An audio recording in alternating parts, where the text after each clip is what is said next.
Kendaraan tempur infanteri M2A2 Bradley Otsa buatan Amerika Serikat jadi sasaran unit tempur Rusia di garis depan. Bradley 1 ini masih diperbaiki, demikian keterangan video Zavrov tanggal 15 Juni menampilkan sebuah Bradley yang ditinggal kabur personel Ukraina di garis depan. Rekaman lain, sebuah Bradley hancur setelah terjebak ranjau darat yang ditanam personel Rusia di garis depan. Di rekaman lain, sebuah Bradley jadi bulan-bulanan kendaraan dirawat quadrocopter Rusia sampai hancur.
Pasukan Rusia menderita sekitar 4.000 tentara tewas atau terluka selama serangan mereka di utara Oblast Kharkiv antara tanggal 10 Mei dan tanggal 10 Juni, kata kelompok pasukan Hortitsia Ukraina tanggal 14 Juni dilansir Kyiv Independent.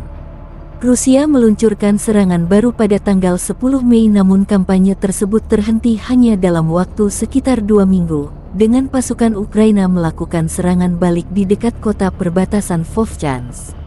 Angkatan bersenjata Ukraina selanjutnya merusak atau menghancurkan 52 tank Rusia, 59 kendaraan lapis baja, 165 sistem artileri, 6 unit peralatan pertahanan udara, 425 bunker dan tempat berlindung, dan 37 gudang amunisi dalam 1 bulan pertempuran, kata pernyataan itu.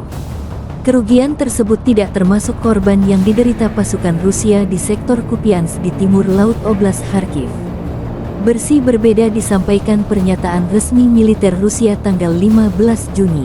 Unit-unit kelompok pasukan utara terus bergerak maju jauh ke dalam pertahanan musuh. Brigade Jaeger ke-71 Angkatan Bersenjata Ukraina dan Brigade Pertahanan Teritorial ke-125 diserang di dekat Volchansk dan Ternovaya, wilayah Kharkov. Pasukan Rusia menghalau 7 serangan balik yang dilakukan oleh detasemen penyerangan dari Brigade Marinir ke-36 dan Brigade Garda Nasional ke-13. Kerugian musuh mencapai 350 tentara, 2 tank, 3 kendaraan bermotor, 1 howitzer D-30.122 mm, dan 2 stasiun peperangan elektronik Bukovel AD dalam 24 jam terakhir.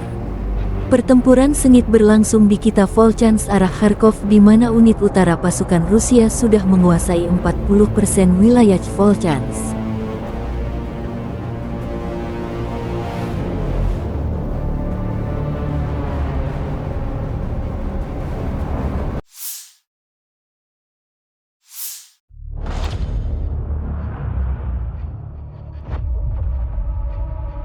Angkatan bersenjata Rusia kian masif memakai senjata nirawak atau drone menghancurkan pertahanan Ukraina di garis depan.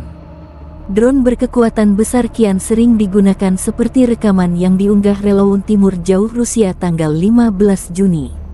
Pengawal drone dari pasukan gabungan ke-36 menyelesaikan musuh yang tersisa, demikian keterangan videonya.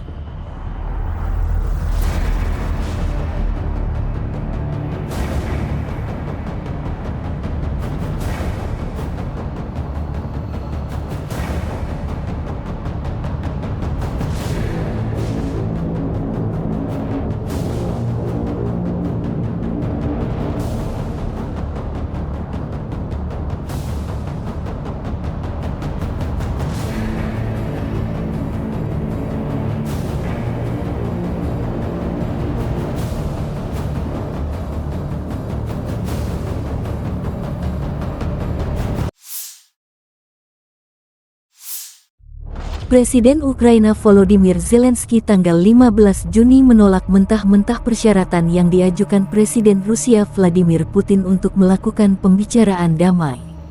Zelensky bahkan membandingkannya dengan invasi Adolf Hitler ke Cekoslowakia pada tahun-tahun 1938 sampai tahun 1939. Putin sebelumnya mengatakan pada tanggal 14 Juni bahwa sebagai syarat untuk negosiasi perdamaian, pasukan Ukraina harus meninggalkan 4 wilayah, Donetsk, Luhansk, Kherson, dan Zaporizhia. Putin menambahkan syarat lain bahwa Ukraina harus mengakui aneksasi Rusia terhadap 4 wilayah tersebut dan meninggalkan ambisi untuk bergabung dengan NATO. Oblast Donetsk, Luhansk, Kherson, dan Zaporizhia sebagian dikuasai oleh pasukan Rusia. Rusia mengklaim telah menguasai seluruh wilayah-wilayah tersebut meski tidak menguasai 2 ibu kota regional, Kherson dan Zaporizhia. Berbicara kepada saluran berita Italia Sky 24 di KTT G7, Zelensky mengatakan bahwa pesan-pesan ini adalah ultimatum, dan tidak ada bedanya dengan ultimatum lain yang Vladimir Putin sampaikan di masa lalu. Pertanggal 3 Mei tahun 2024, Rusia menguasai sekitar 18% wilayah Ukraina. Segera setelah mereka mendeklarasikan di Kyiv bahwa mereka siap mengambil keputusan seperti itu dan mulai melakukan penarikan pasukan secara nyata dari 4 wilayah tersebut. Dan juga secara resmi mengumumkan pengabaian rencana mereka untuk bergabung dengan NATO, di pihak kami, segera, secara harfiah pada saat yang sama sebentar lagi, akan ada perintah untuk gencatan senjata dan memulai perundingan, kata Putin ketika menyampaikan tuntutan gencatan senjata.